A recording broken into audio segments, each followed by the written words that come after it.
दिल्ली के विधानसभा चुनाव के पहले आदरणीय अरविंद केजरीवाल जी ने मीडिया में आके वीडियो जारी करके एक बात कही थी कि भारतीय जनता पार्टी अगर आ गई, बीजेपी की सरकार अगर आ गई, अगर ये 2 इंजन 3 इंजन 4 इंजन वाले आ गए तो सबसे पहले इनका बुलडोजर गरीब की झुग्गियों पर चलेगा। और भारतीय जनता पार्टी की सरकार बनने के बाद सबसे पहला काम कर रहे हैं गरीब को उजाड़ने का, यूपी वाले को उजाड़ने का, बिहार वाले को उजाड़ने का, पूर्वांचल वाले को उजाड़ने का। मैं आपसे कहना चाहता हूं, जो हमारे पूर्वांचल के भाइयों को, यूपी बिहार के लोगों को जो भाजपाई आज बांग्लादेशी कर रहे हैं, इनकी जमानतें जब्त कराना है, बिहार के अंदर हराना है, यूपी के अंदर हराना है, इनको पूरे देश की राजनीति से सफाया करने का काम आप सबको करना है।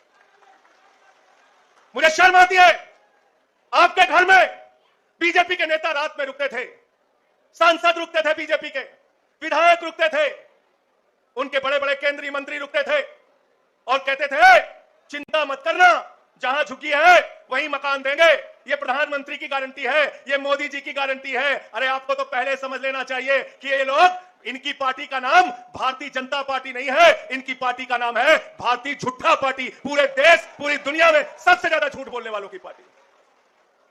मोदी की गारंटी दिया आपको, जहां झुकी वहां मकान का कार्ड दिया आपको, रात में आपके घरों में रुके, आपके घर में जो कुछ भी था, दाल चावल आटा नमक, आपने उसको बनाया, सब्जी बना के, दाल बना के, चावल बना के इनको खिलाया। आपका नमक खाया भाजपाइयों ने, और नमक खाने के बाद आज पूरी दिल्ली में गरीबों के साथ, झुग्गी वालों के साथ नमक हरामी करने का काम बीजेपी के लोग कर रहे हैं। कर रहे हैं नहीं कर रहे हैं बताओ? कर रहे हैं ना? और जब हमारे नेता केजरीवाल जी और बाकी सारे नेता जब जाते हैं झुग्गियों में, कहते हैं झुग्गी क्यों तोड़ रहे हो, यहां बुलडोजर क्यों चला रहे हो, इनकी दुकान क्यों तोड़ रहे हो, इनका मकान क्यों तोड़ रहे हो, 40 साल पुराना मकान है, 50 साल पुराना मकान है, तो बीजेपी के नेता कहते हैं अरे ये तो रोहिंग्या हैं, ये तो बांग्लादेशी हैं। ऐसे ही यूपी बिहार पूर्वांचल के लोगों को इन लोगों ने रोहिंग्या और बांग्लादेशी कहा था। संसद में इनका जबड़ा नोचने का काम मैंने पार्लियामेंट के अंदर किया था, और मैंने कहा था हमारे भाइयों को अगर तुम बांग्लादेशी कहोगे, रोहिंग्या कहोगे, तो तुम्हारे खिलाफ लड़ाई लड़ने का काम करेंगे। साथियों और दोस्तों, मैं ज्यादा लंबी बात नहीं करूंगा, केजरीवाल जी को आपको सुनना है, लेकिन मैं आपसे एक ही विनती करना चाहता हूं। दिल्ली में जब भी आपके हक की बात हुई, जब भी आपके अधिकार की बात हुई, एक शख्स सामने आया आपके लिए, अरविंद केजरीवाल। एक पार्टी सामने आई आपके लिए, आम आदमी पार्टी। बताओ आई कि नहीं आई? बताओ पीछे तक हाथ उठा के आई कि नहीं आई? आपके बच्चों को मुफ्त शिक्षा किसने दिया? किसने मुफ्त शिक्षा दिया? किसने फ्री इलाज दिया? किसने मोहल्ला क्लिनिक दिया? किसने माताओं बहनों के लिए बस की फ्री यात्रा दिया?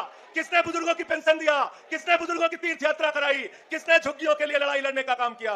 आज आप सबकी जिम्मेदारी है, हम तो आपके साथ खड़े हैं, केजरीवाल जी और आम आदमी पार्टी मजबूती के साथ आपके साथ खड़ी है, लेकिन आपकी भी जिम्मेदारी है इनके कंधे से कंधा मिलाकर भारतीय जनता पार्टी का पूरे देश से सफाया करना है।